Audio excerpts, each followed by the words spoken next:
Yeah, I was actually trying to keep my list as up to date as possible. What's going on, guys? I have a Bears round 3 options graphic. Oh, hold on. I have this echoing in the background.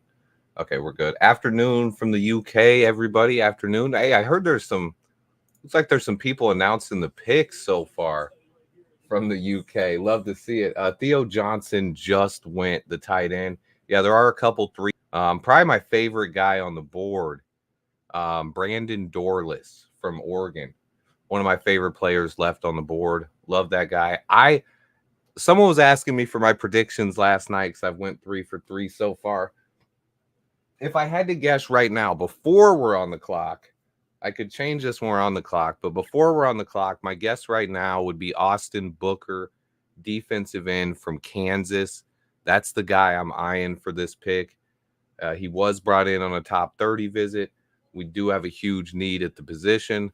A lot going on there.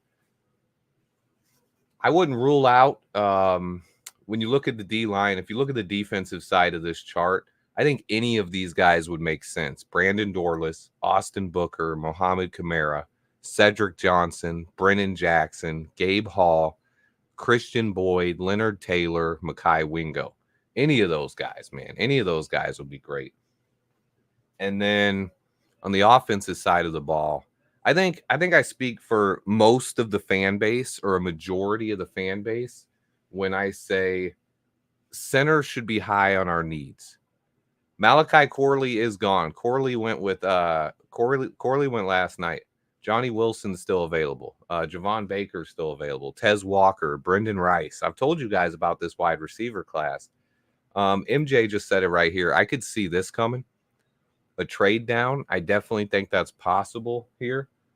Oh, there went Kyrie Jackson, cornerback, Vikings. I could see a trade down. It probably wouldn't net us anything major, but I could see Poles picking up a 6th or 7th round pick by moving down a few spots here, especially with, I mean, if he's looking for defensive line, just look at the names still available there. He could trade down a few spots and still get one of those guys, depending on who he's targeting. Same if he really wants a center. But I was saying, I think I speak for the majority of our fan base when I say I want us to draft a center. Now, I think it's more likely we go D-line here. But Bears fans, I think we've just had this feeling of wanting a center for a long time. And we haven't got one. Man, I didn't put ZTF on there. My bad, Immortal. I meant to put him on my list, too. He should be on the list. ZTF is there in spirit. We know if it's ZTF that we're fine with that, too. Looks like the Atlanta Falcons are making a pick here. Their last pick was Braylon Trice, I believe. Falcons are having an interesting draft for sure. Sure, you think Caleb is camp? I know he likes Taj Washington a lot too. He's got a good relationship with Taj.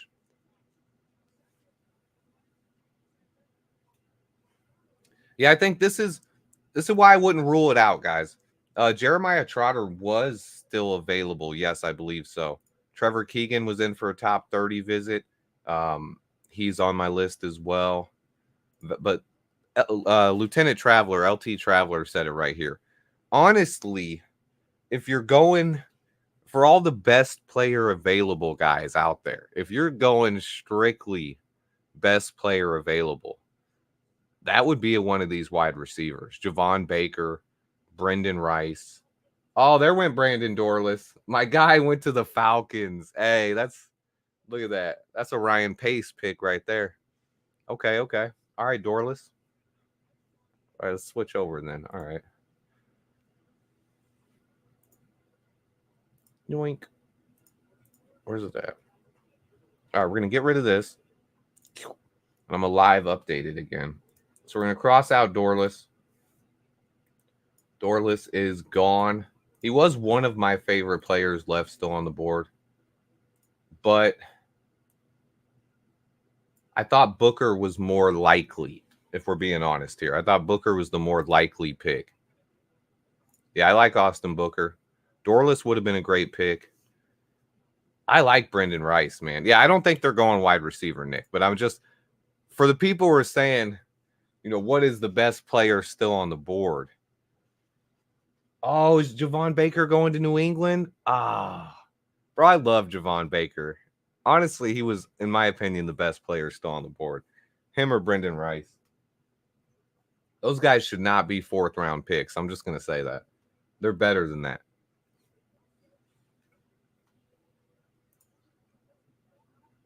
We do need more wide receivers, but I don't think that would be stupid to not take one. I think we could actually probably get a pretty good wide receiver still in UDFA.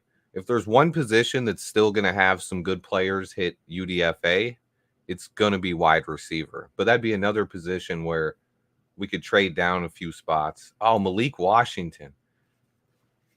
Malik better than Rice? Oh, man, that's a tough one. I mean, the difference is Malik Washington has pretty much a limited ceiling, whereas Brendan Rice has the upside to be a number 1 X-type receiver in the NFL. You think a lot of these guys on this list don't get drafted? I don't know about that. I think most of these guys on here are going to get drafted. But, hey, if you're right, it'd be a nice UDFA crop right there. But this draft falls off pretty far. I'd say there's another 30 to 50 players left. And then by round 6, you're going to be like, who's that?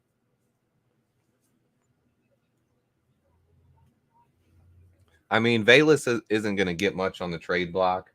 Maybe.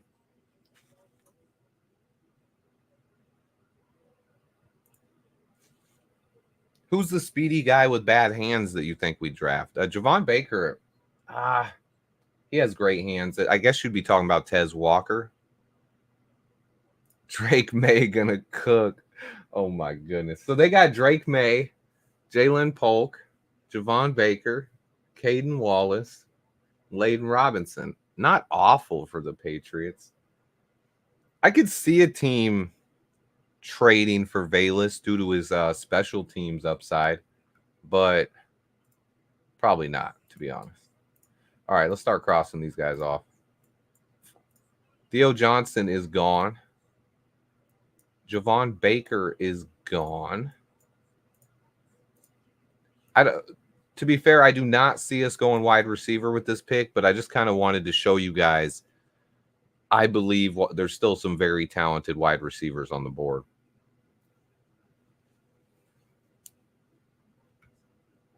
I could see that too, Z-Man. I think Velus could be a potential X factor when it comes to these new kickoff return rules. I think that's definitely a possibility. I won't lose sleep if we draft Stover. No, I think tight end could be an option here as well. The Packers have had a decent draft. I mean, they have a lot of top 100 picks. It'd kind of be hard not to. Hey, JDs, I appreciate that, man. Didn't know you were here, but always love hearing from people that are watching and not chatting. Appreciate that, my guy. New rules going to save Velas's career, so we hope. I think another guy is Khalil Herbert, who could be really good on those kick returns. David, I mean, I wasn't including wide receivers. I just included 2 names because they're my favorites. But just for the record, I have Javon Baker, Brendan Rice, and Tez Walker rated way higher than Aeneas Smith. But I do like Aeneas Smith. I do believe he is a guy who could potentially go undrafted, though. I don't think I'd want to take him here unless they just love his punt return ability that much. Yeah, Sanders went one of the first picks of this round. What do you think about a defensive edge rusher? That's my guess here is going to be Austin Booker. Someone asked about our new tackle. Um, I dropped a video on him last night. I also was live when we drafted him. I'll give you a brief, like 30-second rundown, but if you want my take on him, like those are already, I got a video and the live stream from last night, but I compare him a lot to Braxton Jones. This is the graphic I made before the draft, even. It was a guy who hasn't allowed a sack in the last 900 plus snaps. Incredible upside. His name is pronounced, by the way, anyone who doesn't know it. I was calling him Kieran a little bit. Sorry about that. His name is Karan Omega G. Very easy to say that last name. People have been butchering it. Omega G. Just like Omega G, like a very large size G.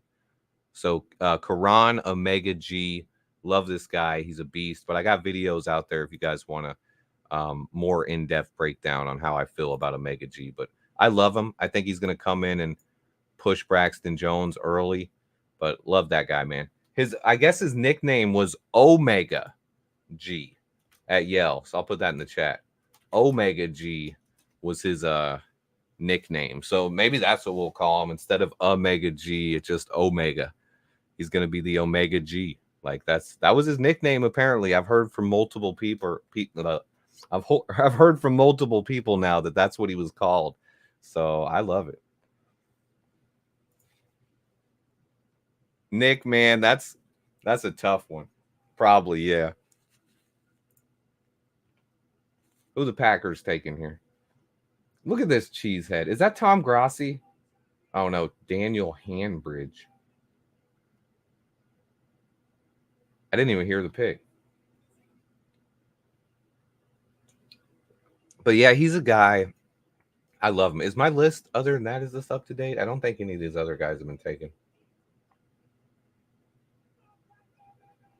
Oh, they took Evan Williams, safety from Oregon. Okay. Another safety, yeah. Hey, they're scared of our passing attack right now, guys. Let me, you know what? Hold up. The Green Bay Packers are terrified of the Chicago Bears passing attack. Mark my words, okay? Omega G. Because he was the Bears' third Omega 3G. Oh. Cedric Johnson, yeah. I was actually talking with Bear Lissimo about the guy listed right underneath Cedric, Brennan Jackson from Washington State. He was showing me some of his tape earlier and looks great. Evan Williams. I'm sorry, I keep ignoring I don't mean to, but I put it on my mind. I've seen a lot of people asking about Connor Williams, the center for Miami. There is no update. I mean, he had a torn ACL. He's going to be out for a while. The update won't come until probably the regular season. So we're still 4 to 5 months away from getting any kind of update on Connor Williams. I feel like people ask questions about him every day because I blame Adam Mason for this. Adam talks about Connor Williams all the time. Adam, if you're listening, I blame you for this. But I get like 20 Connor Williams questions a day. We don't have any kind of update on Connor Williams for a long time. Skylark mentioned a very interesting name here, another sleeper defensive end. I don't have him on my list right here because he's probably not a fourth rounder. But Miles Cole has that incredible wingspan. He's 6'6". He's got 36 plus inch arm length, and he's a guy with a off the charts relative athletic score. Miles Cole, very raw though, needs a lot of development, but that's a flyer guy late. Could we take him in the fourth? Yeah, sure. I think it'd be a little high though. Yeah, we noticed that Chicago sports. Hey, I said it.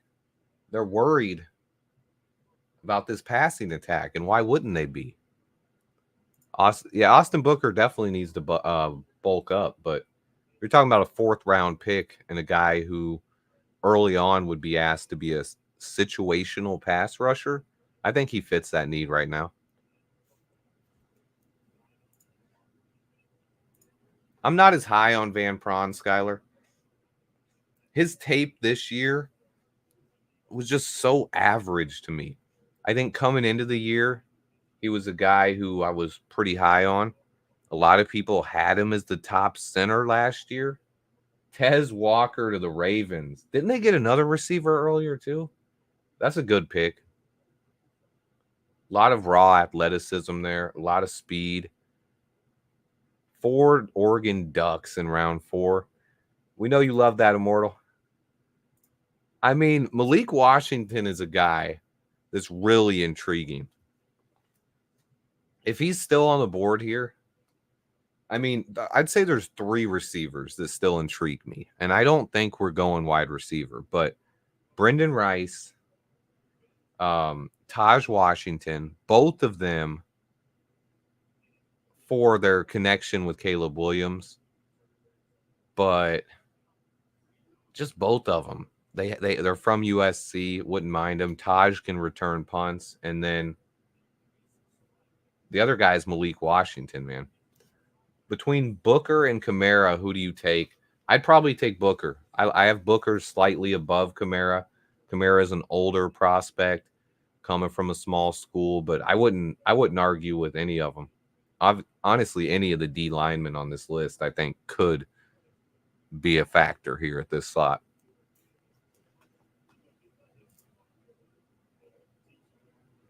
Yeah, the problem with that this year, Jazz, I've talked about it a little bit. It's the anti-COVID effect.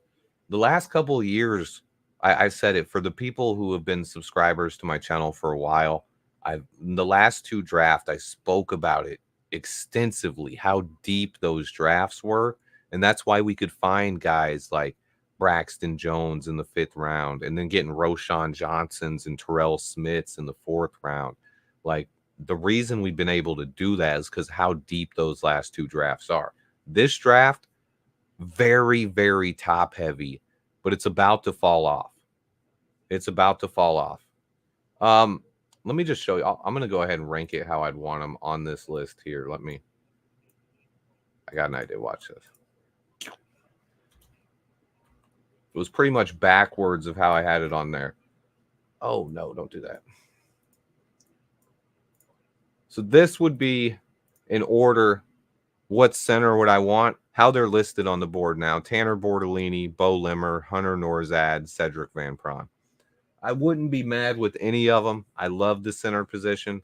I kind of just don't see us going that way. But I want it. That's what I'm rooting for. None of these other guys have went, though, have they? Man, Dorless in round 4, that's a value. And I saw someone else say it. Yeah, I think everyone's happy with this draft. No matter what happens with this draft, we're all happy with it. So if you're not happy with this draft, I don't know. Leonard Taylor is a guy who scored awfully on the athleticism scoring. And he also, while he was a huge recruit, he never quite lived up to the billing at Miami.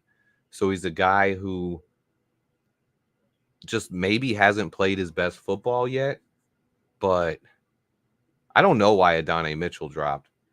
A ton of questions here. I'm trying to hit them all.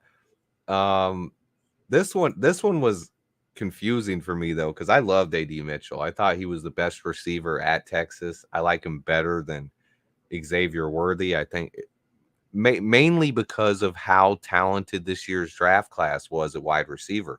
I've mentioned it so many times. This wide receiver class is the deepest in NFL history. So landing AD Mitchell, a guy who could have been a top 15 pick in some years, and now he was a 2nd rounder. Let me see. Someone asked for Brennan Jackson's RAS. 8.97 on the RAS for Brennan Jackson. 8.97, Brennan.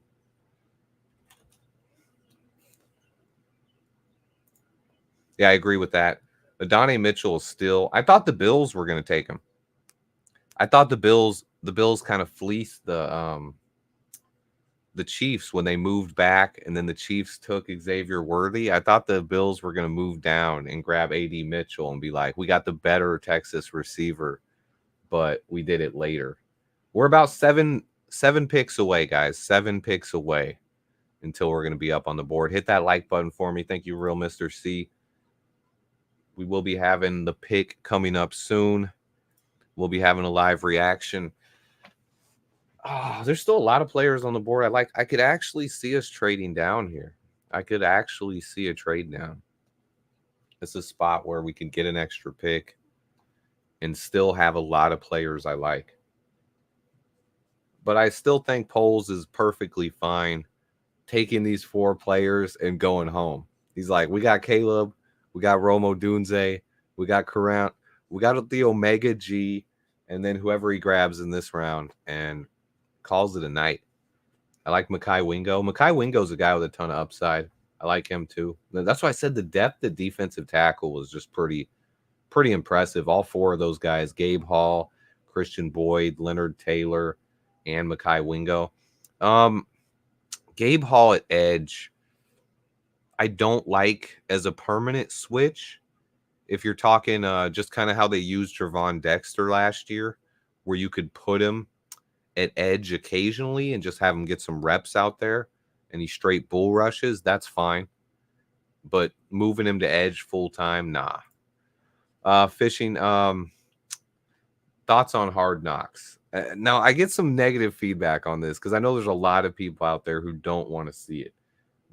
This one's twofold for me because, look, they can force us on Hard Knocks. So I know it's a distraction, but the Bears are so tight-lipped with what goes on behind the scenes that I would love to be able to get a behind-the-scenes look at what goes on in this locker room with the front office. I would love that. But even more so, being able to see it this year in one of the most important off seasons in Bears history, getting to see how they develop Caleb Williams, how they handle the transition to this new offense with Shane Waldron, all this talent coming in, moving on from Justin Fields. I think it would be a really great show. Eric All, the tight end from Iowa. That's an interesting guy. He was not the best tight end at Iowa last year, though. But basically, yes, I would love to see us on Hard Knocks this year. I would rather get the distraction out of the way now than potentially be forced to do it next year when we could potentially be playing for bigger stakes next year. And think about that, because we're a team that wants to compete for Super Bowls down the road, right? Knock on wood. But if it's such a distraction, I would rather get it out of the way this year while also getting to see behind the scenes of Caleb Williams' rookie season and all that. I don't think they're going to show that the draft's already over. So it would be more of a training camp preseason focused show. It wouldn't be giving away anything from the draft. It would just show kind of how we develop these guys behind the scenes, kind of what goes on, kind of get to see some extra things. And then once the season starts, it would be over. But yeah, I would love that. But if not, hey, whatever. Jordan Jefferson, another defensive tackle from LSU, a guy who I think is not as good as Mekhi Wingo, but has a lot of potential there. Yeah, and that's another thing right there. Tuesday just said it right there. It's just more Bears football to watch, really. And it'd be a good show. We're one of the biggest fan bases in the world. And I don't know about you guys, but how often have you ever watched Hard Knocks? I know there's a lot of Bears fans out there that have never even watched the show. And I've watched Hard Knocks, but I've never been excited for a season of Hard Knocks or been like, oh, I can't wait for this. I got to watch it, and like really dug into it. It's just one of those shows I kind of, oh, that does say round 3 option still. Yeah. Yeah. I upgraded the graphic from yesterday. So I wasn't really caring about the top, but here, look, I can fix that real quick. But yeah, I don't know, man. I think it'd be tough. Yeah, exactly. A lot of people, I'm seeing it right now, they've never watched. And that's exactly what I thought. And that's where HBO has this option where they could bring in millions and millions of fans. So that's where you have to think at some point they're going to want to force us on the show, and they have that ability. So I don't want that to happen when we're in the middle of trying to compete for playoffs and championships and having that distraction here. I'd rather have it out of the way this year when none of us expect to win a Super Bowl. You know what I'm saying? Swift, what do you think about the edge of Muhammad Kamara from Colorado State? I like Mo. I believe he's a bit older. I don't have it off the top of my head, but I think he had a little bit shorter arms. I like his production. I think he's a guy who could come in and be a situational pass rusher, which is what we need right away. But he's not gonna. I don't know if there's an edge on the board that basically fills our need and is going to be a 10 sack a year guy. We don't have anything like that. So I don't think there's anybody like that on the board. What we're looking for here is a situational pass rusher, a guy who can come in on third down and get after the quarterback. Hey, Nautilus expects to win a Super Bowl this year. And hey, I'm not going to take that away from anybody. But I'm just saying, I don't think the expectations are set there this year. But either way, Hard Knocks, if it's just us, the singular team, that would be done during training camp and preseason. Do I like Bortolini or Limmer more? It's close. I think that one's pretty much a toss-up. I think Bortolini and Limmer. Bortolini has a little bit more experience at center. So maybe that's why I would, in a toss-up there, I'd have him over Limmer. But Norzad and Von Prawn, all four of those guys, man. I'd take any of them. Malik Washington is the best of the three. Malik is so underrated. If he wasn't 5'8", if Malik was 6 foot tall, he would have probably been a late first or second round pick. That's how good I think Malik Washington is. He has the ability to potentially be, everyone talks about last year's Tank Dell. Not quite as good as Tank Dell. He's not that explosive, but he's a guy who can be a difference maker and come in. And Jared Wiley, isn't he gone? Jacob Cowing. I talked to Jacob Cowing at the Senior Bowl. That's a guy so explosive as a slot guy. He's small. It was shorter than me by a few inches, quite a few. I think he's probably about 5'8". Tip Ryman went last night or this morning. But Jacob Cowing is a guy as a slot receiver. Love to see it. Like, so quick in and out of his breaks. Ooh, Christian Mahogany, I believe, is still on the board. He should probably be on my list. Let's go ahead and fix that.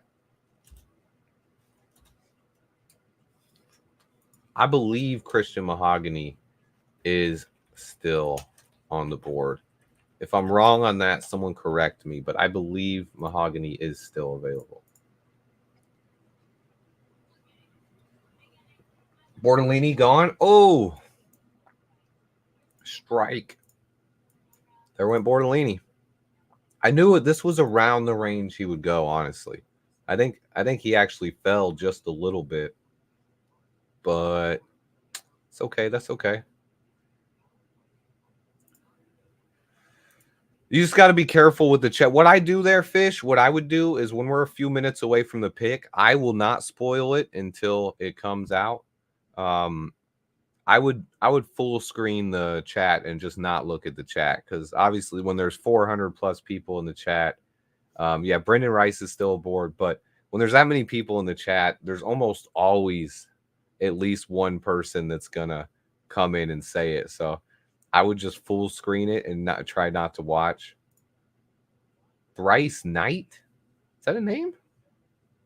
That is a name. Tyrese Knight, linebacker, UTEP.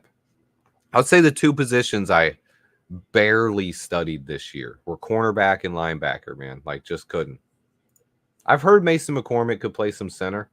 I like this guy. I can add a little dash C in there. See, when you guys are here, I get just like that. Boom. Look, now he's a center too. I agree with everything Mikey says here. For only having, and we've only made 3 picks so far, this really has been a franchise-altering draft for the Chicago Bears. It really has been. I believe Mohamed Kamara is still on the board. Yes, sir. Unless he's went in the last couple picks. Nope, doesn't look like it. We got it here. Let me make it a little bit more readable for you guys.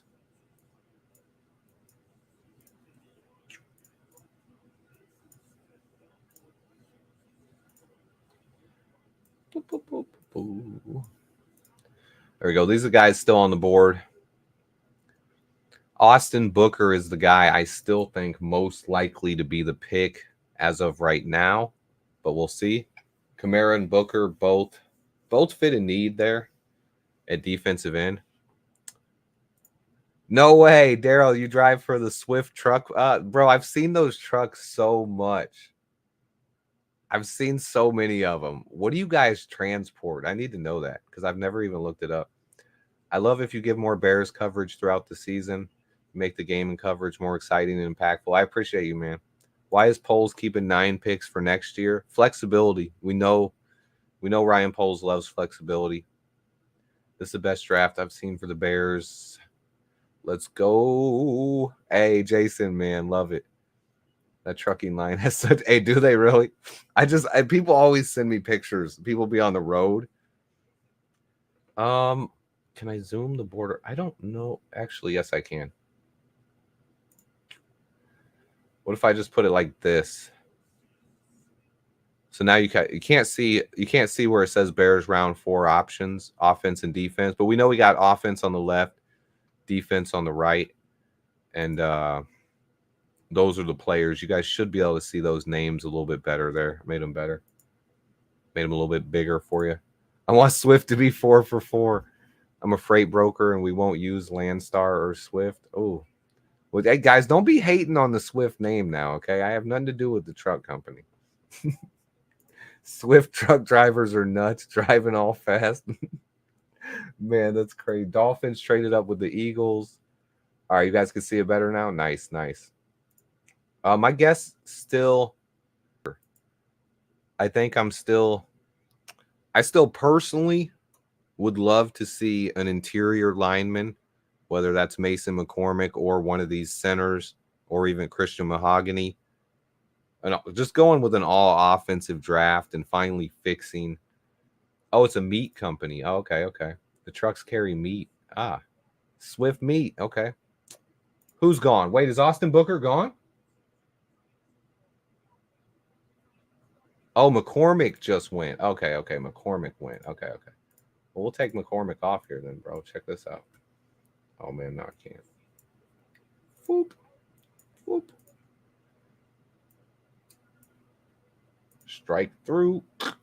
There you go. Look, McCormick is gone, bro. Just like that.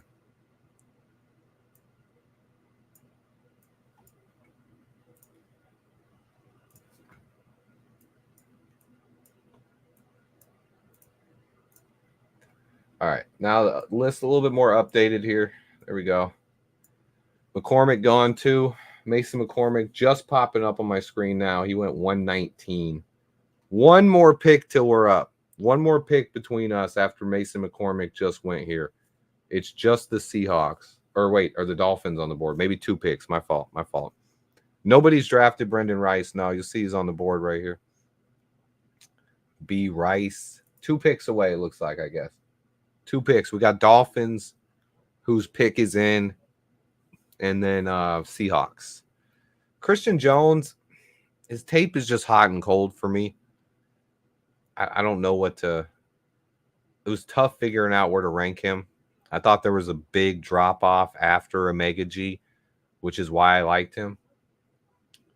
Yeah, it probably is a good time to shut off the chat. Good idea, Mikey. I should probably do that too.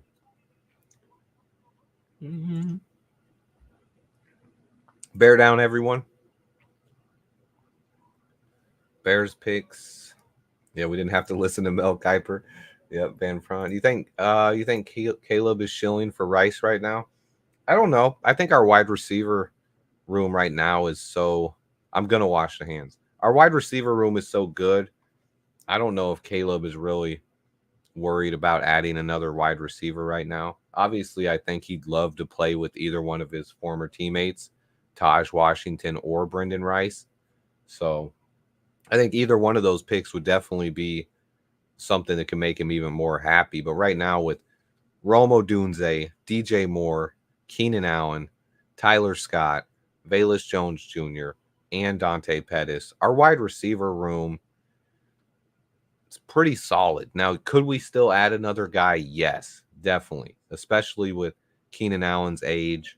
And I'm not really sold on Tyler Scott or Velus Jones Jr. yet, but I think both of those guys are going to benefit, especially Tyler Scott. He's going to be a guy who can benefit from having all the other attention to these other wide receivers. You got DJ Moore over here. You got Keenan Allen over here. You got Rome Odunze out as the X. And then you got Cole Kmet. You got DeAndre Swift. No one is paying attention to Tyler Scott or Velus Jones Jr. when they're on the field. So those are guys who they can do stuff. My call, I guess, is going to be Austin Booker. One, because he was in on a top 30 visit. Another, he's a pass rusher. Let me wash the hands, quick bathroom break, and we'll be here for the pick. I'll be back in 30 seconds.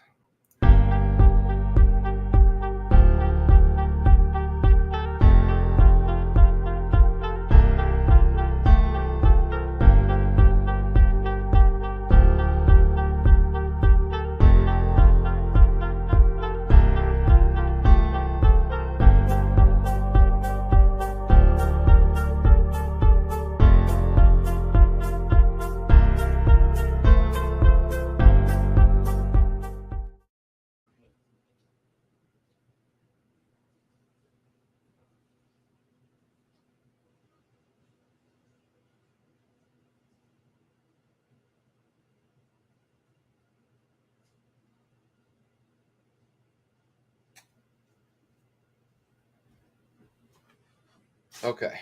Dolphins pick. Is it in? I saw someone say Jalen Wright before I even left. It still hasn't been announced on my screen yet, though. I see a lot of people saying they want Bo Limmer.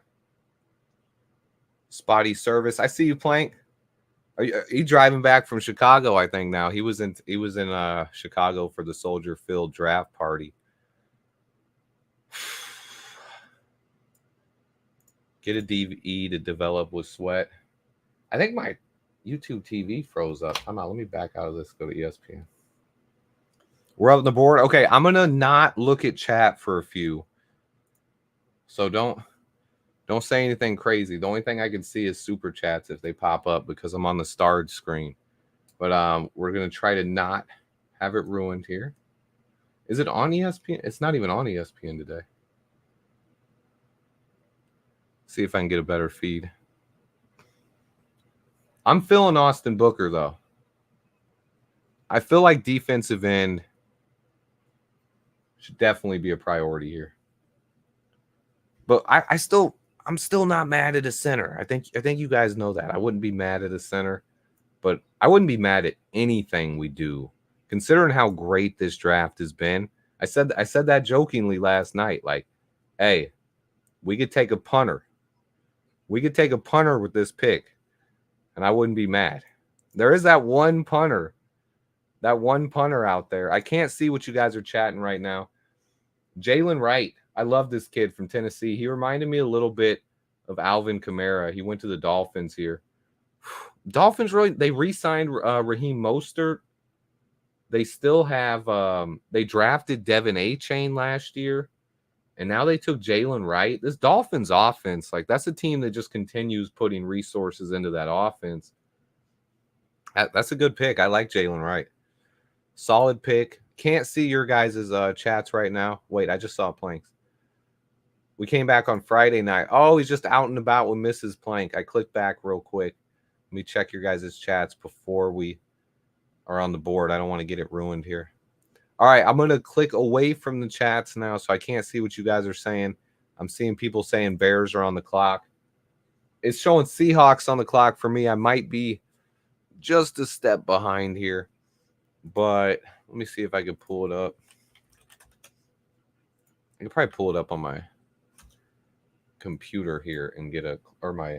You know what I'll do? I'll pull it up on my phone. It's always faster on my phone. I don't know why, but phone is always faster than TV when it comes to YouTube TV. Let's see where it's at on there. Just see if it's ahead of me.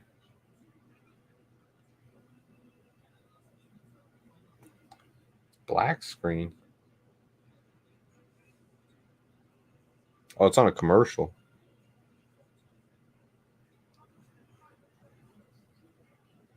Okay, we're good.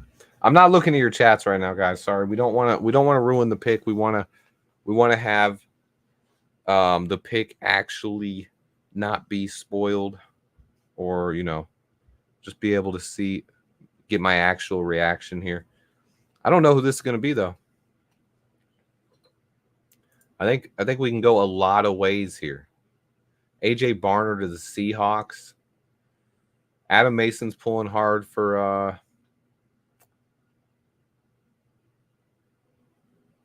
let's see. Adam Mason pulling hard for Stover. Yeah, I can see that. I told you guys, man. I'm happy if we take a punter here. Like I've said it. We could take anything here, and I'm fine. This draft's been awesome. But there's that one punter. Tory, what's his name? Tory Taylor out of Iowa. But the guy I think I'm leaning for here, it's going to be Austin Booker, or I'd love a center. All right, we're just woos on until the pick is up now, guys. We're just waiting for the pick. Just waiting for it now. Who's this guy? Oh, it's being announced already.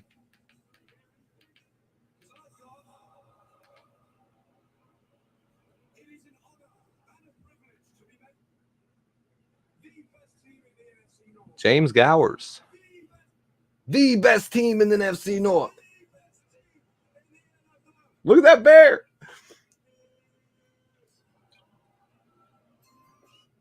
Who we taking?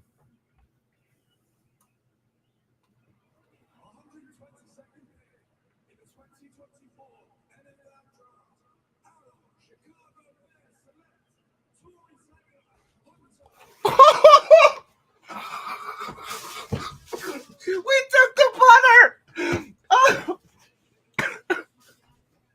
I told you what I say. Does that count? I kind of called that. Kind of. I was talking about him like a minute ago or 2 minutes ago. The punt god. No way. We took the punter, bro. We took the punter. He's the best. He was easily the best punter in college football. Easily. Look at these punts, man. Look at so first he can show you that he can boom the ball 70 yards, but then he shows he can drop it with pinpoint accuracy 55 yards on a corner kick to pin a team inside the 5-yard line. I've heard legends about this kid, and I've talked about it.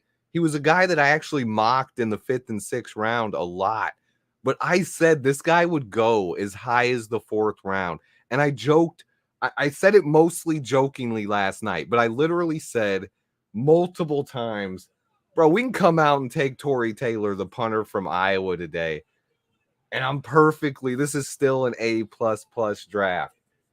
And we did, and it is. I said that. I said this as a joke, okay?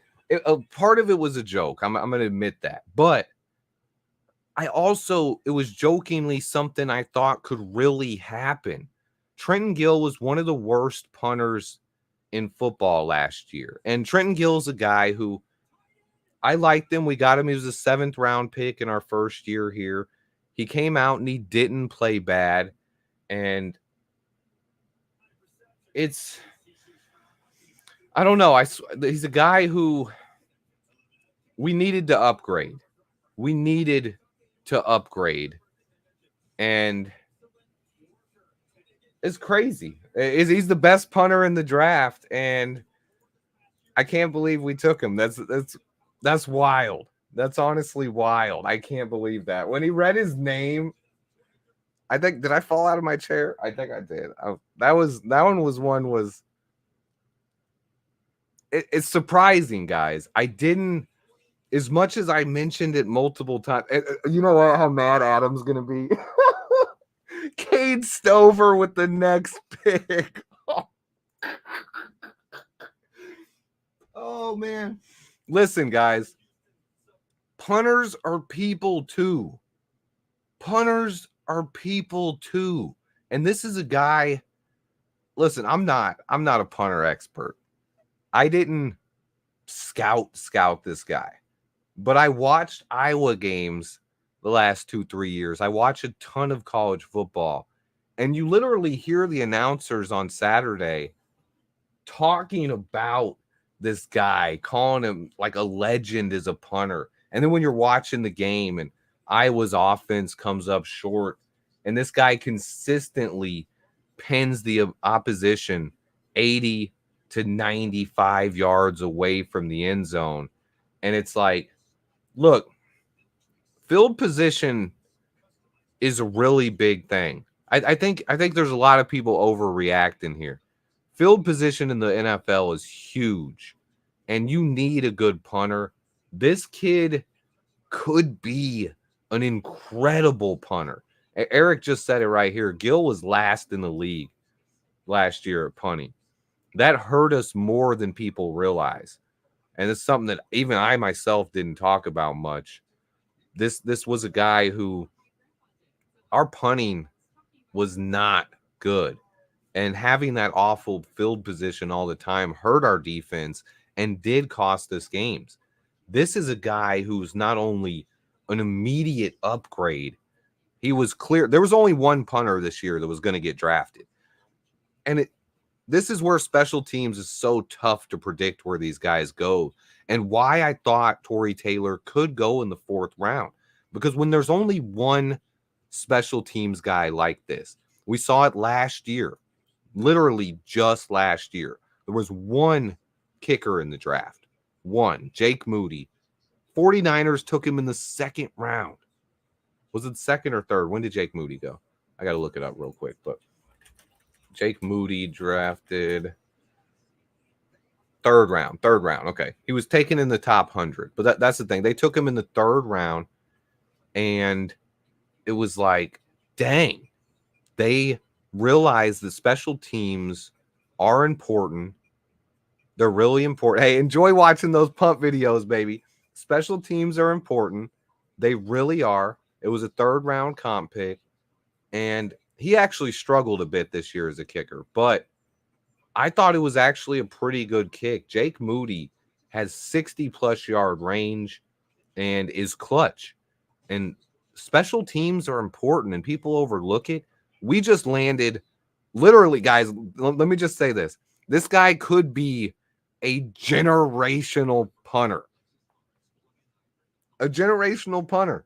I mean, what other guy were we going to get at this position of the draft that's going to come in and be a day one starter? Now, the kid is hyped. I'm hyped. This is an Iowa guy. I know we got a lot of Iowa fans on the channel as well. This is a guy I think people are going to love. Gill started out pretty good as a rookie. Now, let me see. Gill, he was a 7th round pick, and he made the team and played pretty well as a rookie. But he took a huge step back last year and was the worst punter in the league. I don't know what happened to him, but we clearly needed an upgrade there. And even the year before that, when he was okay, it's not like he was a top 20 punter. He was still near the bottom of the league. The Superfan Disciple, go buy your new punter shirts. Punting is winning. I like that. Punting is winning. As Pat McAfee says, punters are people too, guys. Punters are people too. I said that in my Trenton Gill video a few years ago. Adam just had a heart attack. I knew it, man. I knew Adam would be so mad that his guy went one pick after we took a punter. I love it. I'm not even, I told you guys, there was nothing we could do with this pick that would make me mad. I actually hope the Bears Twitters is in shambles right now. You know how these guys overreact. Um, this is something we needed, though. We needed an upgrade at punter, and I gotta be serious with you guys. You're gonna hear fans say that we definitely overdrafted this guy. You're gonna hear people saying there's no way we should have drafted a punter. You're gonna hear that and hear it, but nah. I've always liked this dude, and he would have went today in the 4th round. Worst case scenario was 5th round. One of those two. Hey, for the guys saying we need a punt return, I need to let you guys know. First off, Dante Pettis, that's our punt returner right there. But Rome Odunze, he was definitely going today. It's the last day. I got that I said that, but he was going. What I meant to say is he was probably going before pick 150. He was going in probably the next 25 picks. I love this, man. I mentioned the punter. I mentioned him last night when I ended the stream. I talked about him right before we picked him. It's kind of crazy. I admit I kind of was doing it jokingly, especially when I said it yesterday. It was more like we could even take the punter. Now, all along, there's only been one punter. When you say the punter, anytime I've mentioned about taking the punter, it's always been Tory Taylor. He is the only punter that should be drafted this year. Now, someone could take a punter in the 7th round, but this is the only guy who was definitely going to be drafted. He's the best punter to come out in years. So Adam Mason has a stat in one of his mocks that 25% of Bears fans were drafting Taylor, the punter, on PFF. And that right there, it's something we did last year with Moody too. You said it after I suggested it. Well, I mean, when I read something in the chat, yes, you bring up a mention of mine, but it's also, he's a guy I've talked about multiple times for a punter.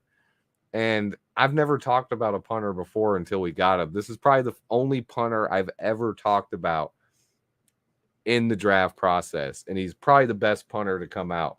So, I mean, I think it's a great pick. I don't know what you guys are thinking. Should I put a grade up? Do you guys want to grade this? You guys want the poll in the chat? Get our win behind this kid's kick. Hey, for real. Let me see. I'll put a poll up. I'll let you guys grade this. Grade the punter. Oh, I already see the F's. I'm gonna have to put F on there because people are saying it. So we'll do A, B, C, and F. YouTube only lets you do 4 options, not 5. So that's why I always had to do that. Taylor sells shirts that say punting is winning. I should have explained they have Australia on them too. Pretty awesome, giving how bad our offense is. Thank you so much for a super chat. Let me check that. Punting is winning shirt. Oh, it's got the little state of Iowa on there. I like that. T Public. Might actually have to get one of those shirts. Okay. I see it. I see you, Tory Taylor. Hey, we have a gold rated punter. F- from Phillip. Ooh. If you upgrade a position, it's surely a win. You also got a guy in the hey guys, you know what's cool about this though? Technically, this 4th round pick is also included in our Bryce Young number 1 pick trade. You know what I'm saying? So this was the 4th round pick we got from the Eagles for trading down 1 spot last year to take Darnell Wright at 10 instead of 9. And that's field position matters, guys. So this is part of that trade. The official trade now, what we got from the Panthers is Caleb Williams, DJ Moore, Darnell Wright, Tyreek Stevenson, Torrey Taylor, and a second rounder next year still to come. So 5 players, all starters, and a second rounder next year. Talk about a fleece. Next year's Panthers pick will be 32. Ooh, that's a good. Hey, that's a good. That's also assuming the Panthers get the number 1 pick again. Taylor had a 48.2 average last year. The guy is, I mean, let me pull up his. I can't believe it, man. I can't believe we did it. I can't believe we took the punter, but just as much, like, I can believe it. I actually thought this was a possibility all along. The guy is 6'4", 223 pounds. He has no scouting report on NFL Draft Buzz, like I expected. I don't know about punter scouting reports, but yeah, you see, bro, there's a 70-yard. I saw a 70-yard boot on there. I'm gonna have to watch punting again. I'm gonna have to bust out some Iowa tape, and I'm gonna have to study Torrey Taylor. But this is a guy who, when you watch Iowa games, like I said, I've seen it. There's multiple Hawkeye fans in the chat. What are your guys' thoughts on this guy? Like, because just watching Iowa games, you hear the announcers talk about this guy like he's a legend. Like, they love this guy. Like, I feel like this is a guy who he's the Caleb Williams of punters. I'm done on that. That's all I gotta say. That's my last comment. He's an Aussie guy. Yeah, he's from Australia. I mean, he was there. He was Iowa's offense. I mean, this guy could have went. Everyone's saying trade back. I saw this guy going in the 4th round. Worst case, I saw him going in the 5th round. And that's when I think a special teamer is going to go in the 5th round, usually that means a team is going to take him in the 4th. I thought Jake Moody was going to go in the 5th round. Team took him in the 3rd. I thought Torrey Taylor was going to go in the 5th round. He goes in the 4th. This makes sense because there's only one of him. That's the thing. There's only one punter in the entire draft. And if you move down a couple spots and someone takes him ahead of you, there is no plan B for that position. There wasn't a plan B for a punter. There was one guy. This is it. So, I mean, the thought of trading down, if you trade down and lose the guy, hey, I like the punter. I'm not mad. I can't believe you guys are mad about it, man. I mean, Ryan Poles is king right now. There's no way anything he can do is mad. He got 4 starters. How do you cover for a punter that outkicks his coverage? I mean, that's the thing. Did you not see his or are you talking about Trenton Gill?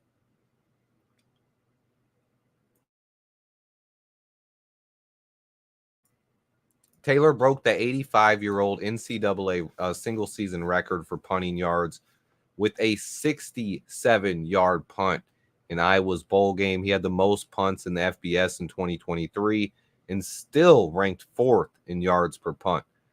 Whoo! He was the single position pick. Yeah, he was the one guy. I see there's some negativity on this one, and I get it. I'm coming into this draft. I mean,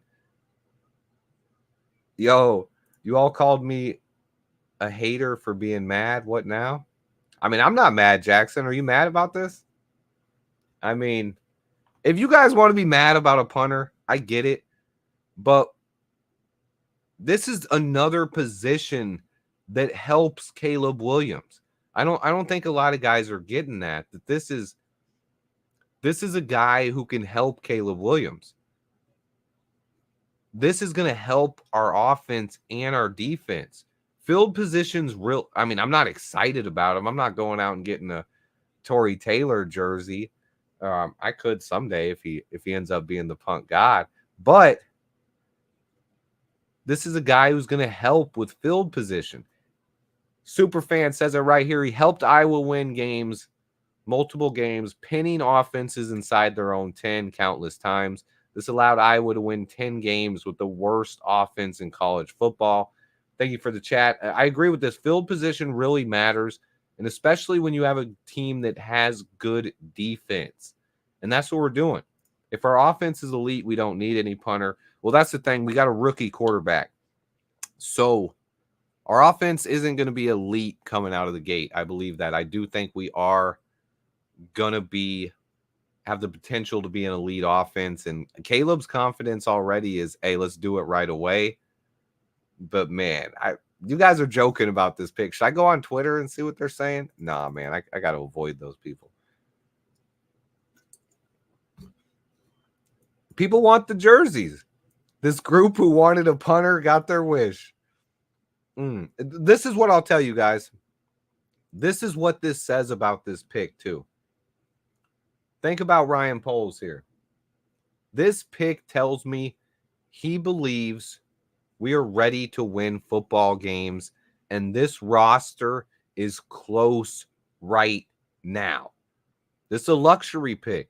This is a punter. This is a guy that you could probably get away with some free agent punter that we brought in, some 35-year-old guy, you know. But this is a guy who could be a difference maker at punter. As Chicago Bears fans, we're people that know special teams matter. And I see so many people joking about this pick and tearing it down. But we drafted Devin Hester, who was we got made fun of for that. He had no position when we drafted him. He was a guy who had played a little bit of running back, had played a little bit of receiver, and had played a little bit of corner. There was no, oh, this guy is, Greg Gabriel even talked about it when they drafted him. Hey, we're drafting him as a corner, but we know we can put him at wide receiver if needed. But he was drafted as a special team player. This is a guy who could make a difference on special teams. This is a guy who could really flip the script of a game when we're in a defensive battle and we're in a game where field position really matters. And instead of having a shanked punt, we're in a tie game in the fourth quarter. The other team gets the ball at the 45 or 50-yard line and literally only has to go 15 yards to kick a game-winning field goal. Instead, they get pinned inside the 10-yard line. And all of a sudden, you have a chance to stop them and get the ball back and win the game. But not only that, when you pin a team inside the 10-yard line, think about this. When you have a guy like Montez Sweat on your team, and you have a team that has to drop back that close inside their goal line and throw to get the ball out, Montez Sweat is one play away from making a game-winning one play right there. If he makes a sack or forces a fumble inside the 10-yard line, we win a game just off of that. This is something that can really make a difference.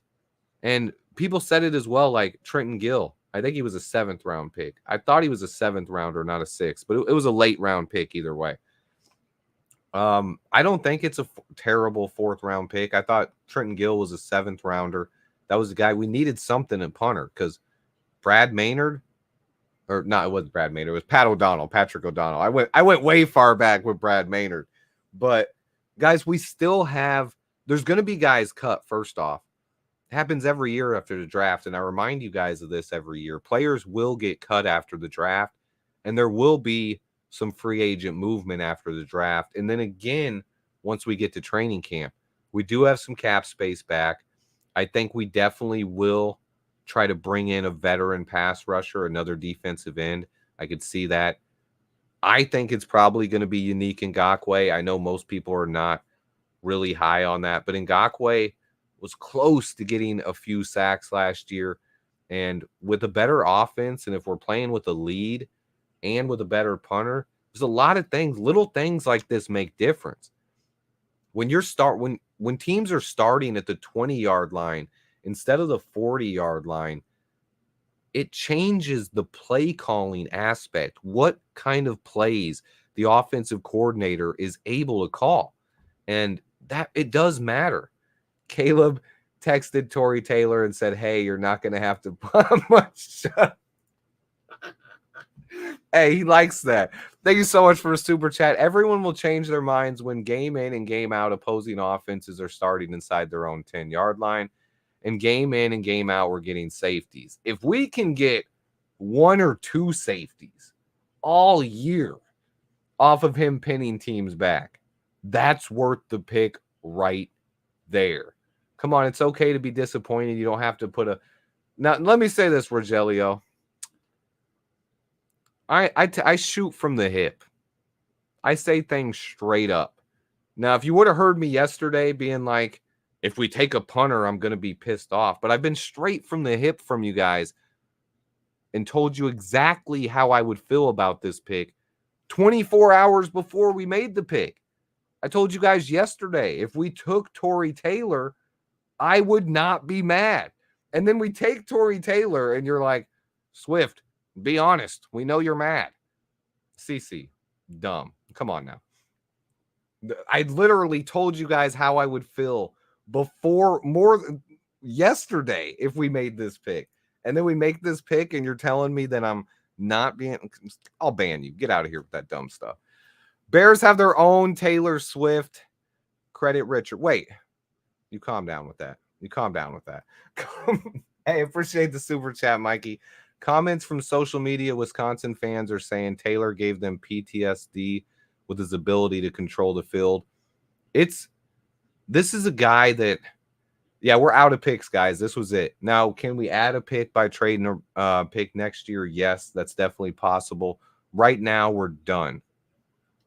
Look at the board. Why wasn't he on the top of your players list? Because he's a punter.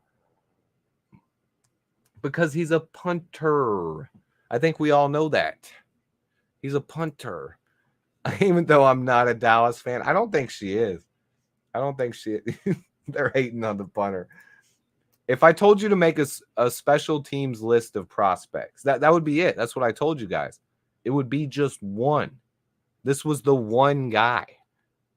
This was the one guy in the entire draft that is a special teamer that deserved to be drafted at all, pretty much. But special teams are people too. I love that this. I hope this pick does cause some division with fans. I think it's funny. They need something to argue about anyway. I love this pick, man. Look at this. Oh, I'm watching highlights of him on Twitter right now. Hold on. Every single one of his punts, he's down in someone inside the 10-yard line. If his ability, we've never had a punter like that. I don't even know if we've ever had a top 10 punter in the NFL. I want to go back through it. We've had Pat O'Donnell and Brad Maynard. Both those guys lasted a while for us. But never have they been like great. Where your punter gets on the field and you're like, oh, watch, this guy's about to pin the other team back. No, he might punt a 40 to 45 yarder, but I've never seen any excitement from that position.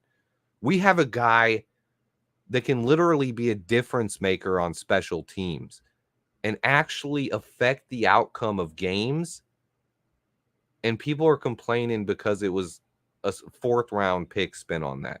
Let's think about the fourth rounders we've got in the past, like Tyler Scott, Terrell Smith. Who are some fourth rounders over the year? Let me pull up Chicago Bears draft history. Let me see what we've got in the fourth round. Chicago Bears draft picks by year. I'm going to tell you guys who we've got in the fourth round over the years, and you tell me who really. So last year we got Roschon Johnson and Tyler Scott. Didn't have a fifth round pick for like 3 years before that. Riley Ridley was our last fourth round pick before this in 2019. A guy who had, 2 career catches, Riley Ridley. 10 career receptions for 108 yards. That was Riley Ridley.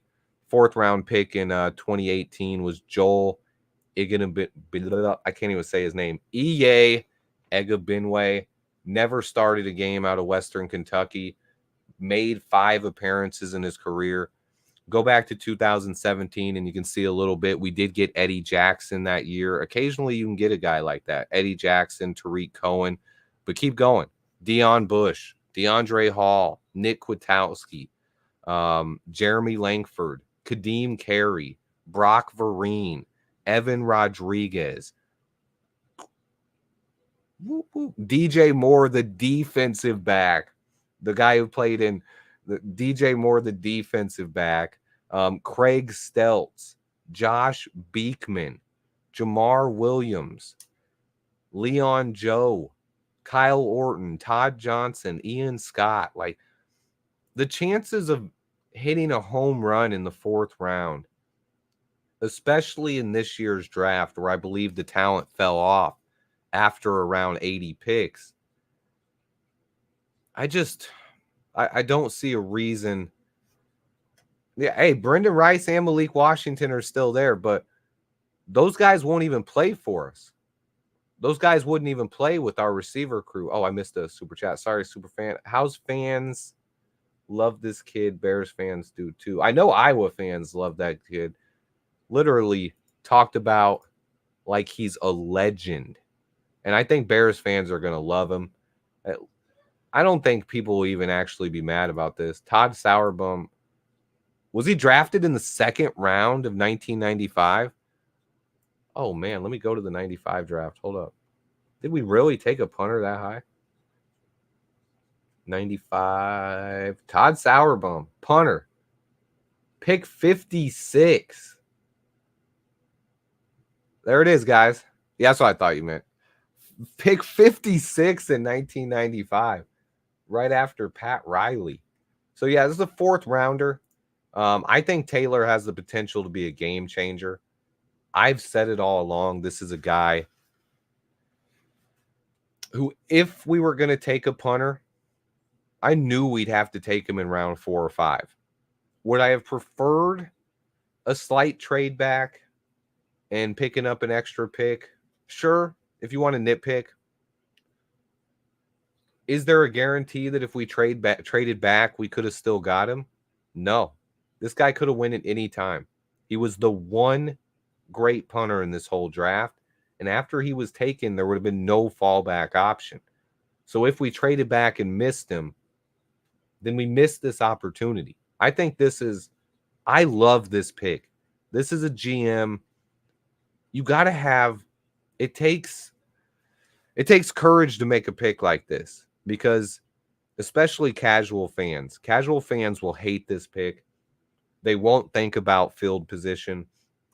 They won't think about what he brings to the table as far as his ability to pin teams back against our own goal line inside the 10-yard line. They'll just say he's a punter. He sucks. It was a stupid pick. And you will hear a lot of that. And that's why I kind of wanted to add some nuance to this, because I think he's a guy who could be. Some of you guys take the words right out of my mouth sometimes. I'm literally going to say could be a game changer, and Jeremy types game changer. It pops up right in front of me. He's a guy who I think could be a game changer on the football field in the special teams aspect of it. And Chicago Bears, our franchise has always been different. When we win, the special teams is always involved. Even when we lose, the special team is involved. Think about stuff like the double doink, and I don't even want to mention that. But then you think about us returning missed field goals back in the day. Even before Devin Hester, we had exciting punt returners with Johnny Knox and R.W. McCorders back in the day. Like, we've always been a team that does things on special teams as well. We need all 3 phases of football to win. I love this pick. The more I think about it, like now that we actually got him, I absolutely love the pick. And anyone who thinks I'm being disingenuous with that can go ahead and go watch someone else, because I'm sure there's a lot of people out there hating on this pick. But this is a guy who's going to change things when it comes to special teams, and especially the field position battle. And with a rookie quarterback, hey, if we do have a 3 and out, and that's what, Mark, and that's one of the reasons why I did it. I mean, and of course I said it jokingly, because one, I didn't know how realistic it was, but it's also one that I know fans will not like. I know your average fan. I'm not trying to say you guys. You guys are the best Bears fans in the world. But like your average fan is going to say, people didn't even watch the draft. You know, someone's going to tell them, oh, who we take in the 4th round? We got a punter. They're going to be like, oh, that sucks. That's just what they're going to say. That's just how it is. I don't think he's going to wear number 15. Rome Odunze is 15. So unless you're saying you think, oh, yeah, I think Rome should be number 1, too. I like that, too. Plank, I love it, man. Appreciate you, man. Have fun hanging out with Miss Plank. I hope you guys have a good time, whatever you're going to do. Hey, man, I get it. I get there's going to be people that don't like it. He's already accustomed to kicking in cold weather. Good point there, Poobah. People will mock until they see the ball downfield inside the 5-yard line. If that is something that he actually brings to the team, yes. And yeah, Walt said it right here. But if you go down a couple spots and you miss out on him for what? A 7th round pick? That's the thing. You're not getting it's a difference when you move down a couple spots in round 1 or 2, you can get a 3rd or 4th rounder for it. When you move down a couple of spots in round 4, you're looking at getting a 7th round pick, which the talent this year isn't there in the 7th round. So why would you risk losing out on this guy that you identified could be a difference maker and to move down a couple spots and maybe get a 7th round pick? I don't like it. Trenton Gill was the worst punter in the league last year. That's what was wrong with him. 103 punts of 50+ yards. I mean, I can't talk about it. I can't talk about a punter all day, but man, that is what it is. His leg strength is just insane. And he's a guy who, when you watch it, I've watched so much football in my life, and rarely have I seen a fan base or announcers or just generally the way they talk about a punter when he stepped on the field. When you watched an Iowa game last year, and you guys could probably find it. If you want to look for something, look for this. Google or look into YouTube and type in Iowa full game football, NCAA. Type in Iowa full football game and watch the broadcast of a game. And you'll see it. Iowa's defense, it will remind you of the Bears defense from, the Matt Nagy years, right? It's going to remind you of that, where they're going 3 and out. They're punting the ball. They get the ball back. It's 3 and out and a punt. Even if the defense gets a turnover, guess what? They're going 3 and out and kicking a long field goal, or 3 and out and another punt. And that's what it reminded me of. And when you watch the Iowa games, when he took the field to punt, like the crowd would get into it. The announcers would mention him and talk about him in this way that here comes like the best player on the team. Like, when do you ever hear anyone talking like the best player on the team is a punter? Not that they weren't calling him the best player on the team. Obviously, Cooper DeJean was always a beast, but they always talked about him in this way that, like, this guy is different. And hey, I know most of you usually go take bathroom breaks or whatever when the punter comes on the field, but this Iowa games were different. When the punter comes on the field, nobody was getting up. They were watching that more than they were watching the offense. So that's something that you just have to consider. This guy was different. He's not just a punter. He's a special punter. And I don't have a Tory Taylor graphic yet.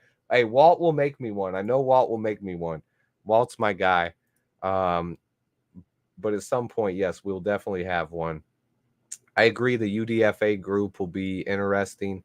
I saw something else here that I wanted to mention. Oh, Mitch's super chat. Mitch, thank you so much for the super chat. Let me see. 670 the score, was excited by the pick. One guy was saying how Taylor should have been in the Heisman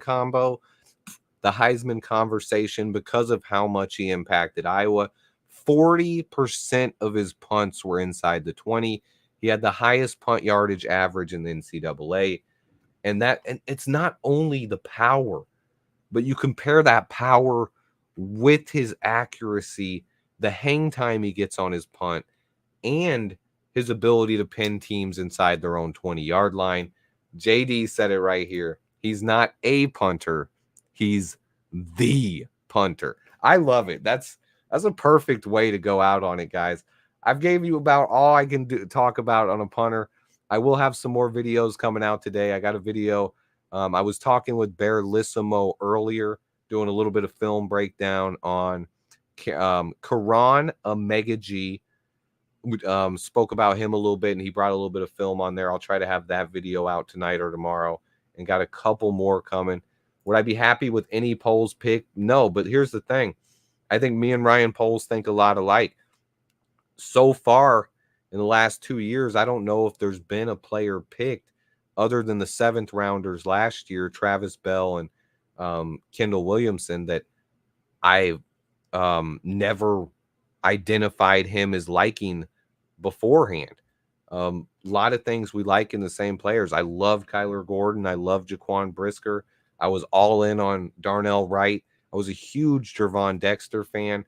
I like Zach Pickens. I like Roshan Johnson a lot. Terrell Smith was probably one of the few guys I wasn't huge on beforehand. But this year, I mean, Caleb, Rome Odunze, you guys know how much I love Rome Odunze. I talked about Rome Odunze probably as much as anybody. It was always in this wide receiver group, 1A and 1B for me. I always had Odunze over Malik Neighbors. There was no need to ever flip-flop or change my takes. The guys I like, it seems like Ryan Poles likes. And I like this punter.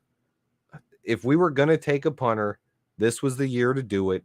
He's a super punter, and I love it. Legatron, baby. Baralissimo said it right here. He's worried about Adam Mason. We took Legatron 1 pick before his guy, Cade Stover. I wasn't, and this is the thing. When you're talking about that, you're comparing, okay, we could take a flyer. I know people liked Austin Booker and Muhammad Kamara and a lot of these defensive linemen. And I like these guys. I said it myself.